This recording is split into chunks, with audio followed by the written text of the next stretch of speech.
Vous écoutez l'épisode 168 du podcast Business en spa esthétique, extrait de mon livre « Positionnement, choisir son niveau de gamme pour construire un business rentable ».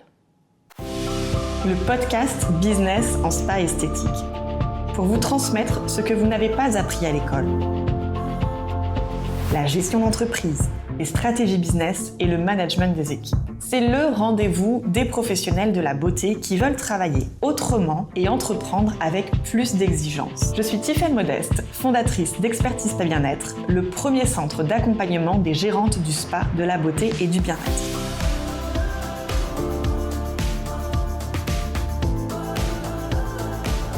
Je vous souhaite la bienvenue dans ce podcast. Bienvenue cette semaine dans le podcast Business en spa esthétique. Cet épisode est disponible en vidéo sur la chaîne YouTube du podcast, mais vous pouvez également l'écouter sur votre plateforme préférée, Spotify, Deezer, Apple Podcast ou Amazon pendant votre footing matinal. Alors aujourd'hui, on se retrouve pour le deuxième épisode de cette mini-série spéciale dans laquelle je vous lis des extraits de mon livre « Artisans de la beauté, devenez de véritables chefs d'entreprise » et surtout, je prends le temps de les analyser avec vous à la lumière de ce que j'observe sur le terrain aujourd'hui. Dans l'épisode de la semaine dernière, nous avons parlé de l'évolution du rôle de gérant. On ne peut plus piloter un centre aujourd'hui entre deux rendez-vous clients. Aujourd'hui, je vous propose un extrait fondamental, un extrait qui touche à l'un des choix les plus stratégiques pour la pérennité de votre activité, c'est le positionnement de votre offre de service, de votre carte de soins. Alors, je vais d'abord vous lire cet extrait dans son intégralité, et puis je prendrai un temps ensuite pour vous expliquer ce que cela implique concrètement pour vous dans notre secteur. Trouvez le positionnement clair pour son offre de service. Avant d'explorer les détails liés au choix de votre cible client, je vous invite à réfléchir dans un premier temps au choix d'un positionnement sur le critère du prix et de la qualité de service. Comme nous l'explique le site e-marketing, le positionnement marketing stratégique d'une entreprise, c'est la place occupée par une marque dans l'esprit des consommateurs et qui lui permet de se démarquer de ses concurrents sur son marché. C'est un exercice assez complet qui est trop souvent laissé de côté par les artisans de notre secteur. Mais faisons simple. Je vous propose ici de nous intéresser au positionnement de votre activité sur le critère qualité-prix, dont nous pouvons identifier 4 niveaux de gamme. Le premier niveau, c'est le positionnement low cost ou entrée de gamme. Le low cost, c'est une stratégie commerciale qui consiste à proposer un service ou un bien à un prix très inférieur à celui que proposent les entreprises concurrentes sur le marché. Cette définition nous vient de « Qu'est-ce que le low cost ?», une définition marketing sur le site e-marketing. On peut aussi le décrire comme un niveau de qualité standard qui répond aux premiers besoins. Alors, de nombreux artisans de la beauté et du bien-être pensent qu'il faut être moins cher pour se lancer, mais c'est un piège à éviter. En tant qu'artisan, vous vendez votre temps, qui est une ressource limitée. Si vous bradez votre prix, vous bradez la valeur de votre travail. Si vous exercez votre activité seul, évitez vraiment cette stratégie d'entrée de gamme parce que vous risquez de perdre en crédibilité et en rentabilité. Pour être compétitif dans ce positionnement prix, les artisans doivent adopter un modèle économique à grande échelle pour supporter les coûts fixes importants liés à l'activité. Rappelez-vous, notre secteur n'est pas un mass market. Mais si vous tentez de jouer dans cette cour, préparez-vous à une course à la masse de clients. Les franchises à bas prix comme Coiff'N Co ou Yves Rocher l'ont bien compris. Elles ont les moyens de maintenir des prix bas grâce à un modèle structuré qui permet l'absorption des coûts fixes. Elles recrutent du personnel à bas prix, maximisent l'occupation des coiffeurs et des esthéticiennes et investissent dans le marketing de masse pour générer du volume. Elle joue sur la rentabilité des plannings et la formation interne pour réduire les coûts tout en gardant une offre à prix attractif. Alors attention, vous pouvez opter pour une stratégie low cost pour votre activité, mais il faut rester clair sur le service minimum que vous proposez au regard de ces tarifs. Ne vous perdez pas dans les détails de confort, de décor ou d'attention dans la prise en charge qui vous coûteront énormément. Le positionnement moyen de gamme. Le positionnement moyen de gamme se caractérise par une offre qui répond aux attentes en matière de qualité et de performance, tout en se maintenant à des prix raisonnables. Il est souvent qualifié de bon rapport qualité-prix. Ce niveau de gamme concerne la plupart des acteurs de notre secteur. Lors des accompagnements que nous proposons auprès des gérants de centres beauté bien-être et des créateurs, ceux-ci nous disent vouloir proposer des soins de qualité mais qui restent accessibles.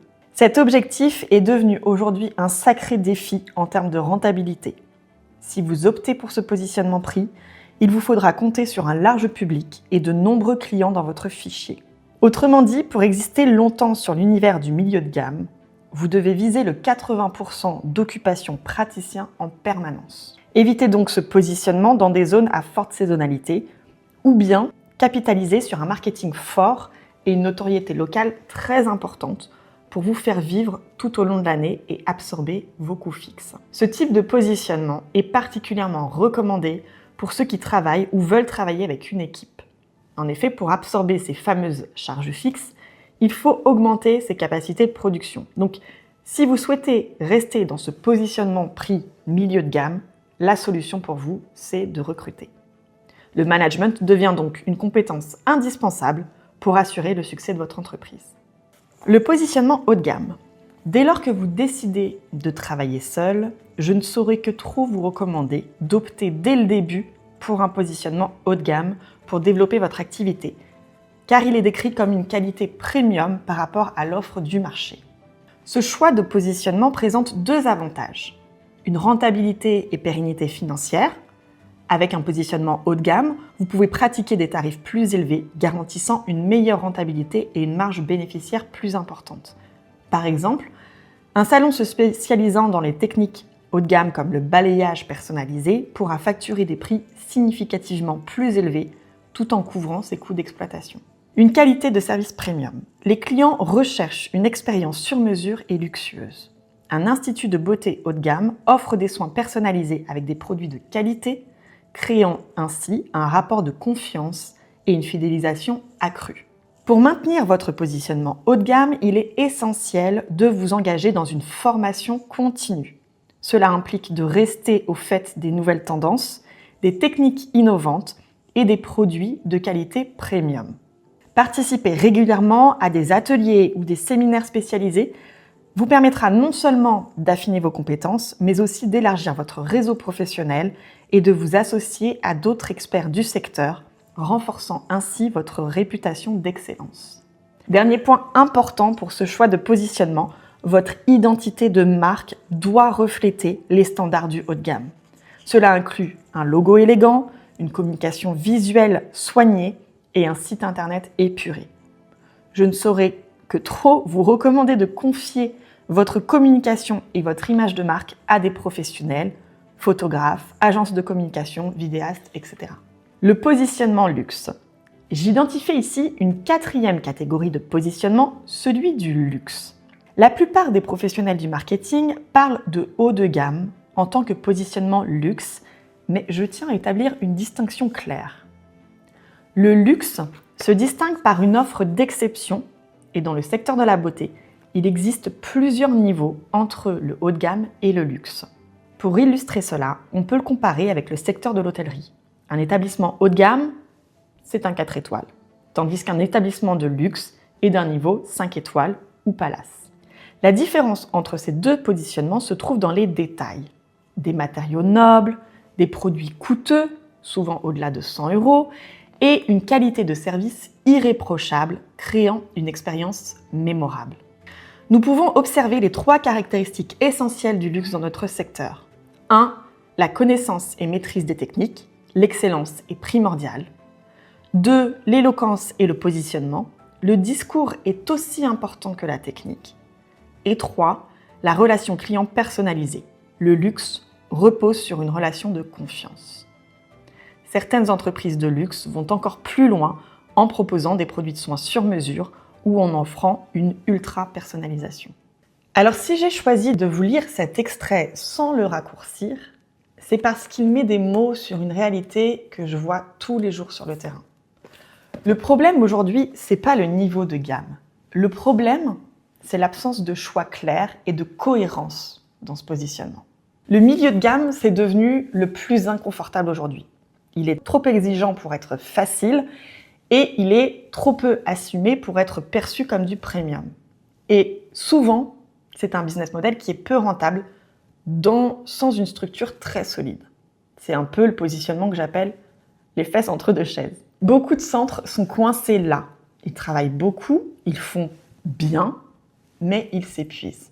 À l'inverse, les centres qui s'en sortent le mieux sont ceux qui ont assumé un positionnement et qui ont ensuite aligné leur carte de soins, les standards en tant qu'expérience client, leur communication, leur organisation et surtout la posture de leur dirigeante. Un positionnement n'est pas une étiquette marketing. C'est une décision qui est structurante, qui impacte absolument tout le reste. Donc, je vous laisse avec cette question qui est très simple en apparence, mais qui est redoutablement efficace. Sur quoi voulez-vous vraiment être reconnu ? Pas faire comme les autres, pas plaire à tout le monde, mais être reconnu. C'est à partir de cette réponse que tout se construit. Donc avant de nous quitter cette semaine, j'aimerais que vous reteniez une chose essentielle. Le positionnement n'est pas une étiquette marketing, ce n'est pas « je suis milieu de gamme, je suis haut de gamme » ou « je fais du luxe ». Le positionnement, c'est une décision stratégique avec laquelle vous devez être cohérent. Une décision qui impacte vos prix, votre organisation, la structure de votre centre, votre communication, votre expérience client, votre façon de recruter et votre façon de manager. Et ce que je vois encore trop souvent sur le terrain, ce sont des centres qui sont coincés dans cet entre-deux. Des prix qui veulent être accessibles, des exigences clients de plus en plus élevées et une rentabilité qui ne suit plus. Or, on ne peut plus aujourd'hui avancer sans faire de choix clairs. Et surtout, on ne peut plus parler de positionnement sans parler de ce qui fait vraiment la différence dans notre secteur. Je vous le donne en mille, l'expérience client. Et c'est exactement ce dont je vais vous parler dans le prochain épisode, qui est le dernier de cette mini-série d'extraits de mon livre. Cet épisode de la semaine prochaine sera consacré à une question clé: comment créer une expérience client qui marque, qui fidélise et qui vous distingue durablement. Parce qu'à positionnement égal, ce sont les émotions vécues par vos clientes qui font toute la différence. Alors je vous dis à la semaine prochaine pour ce nouvel épisode.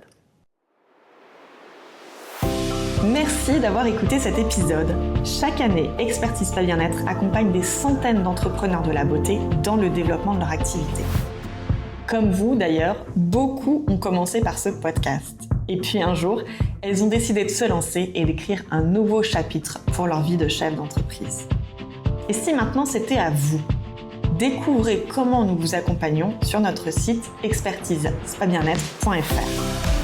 N'oubliez pas de vous abonner au podcast dans votre plateforme d'écoute préférée et partagez avec moi votre retour sur les réseaux Tiffaine Modeste et Expertise Spa Bien-être. Je vous remercie infiniment et je vous dis à la semaine prochaine pour un nouvel épisode.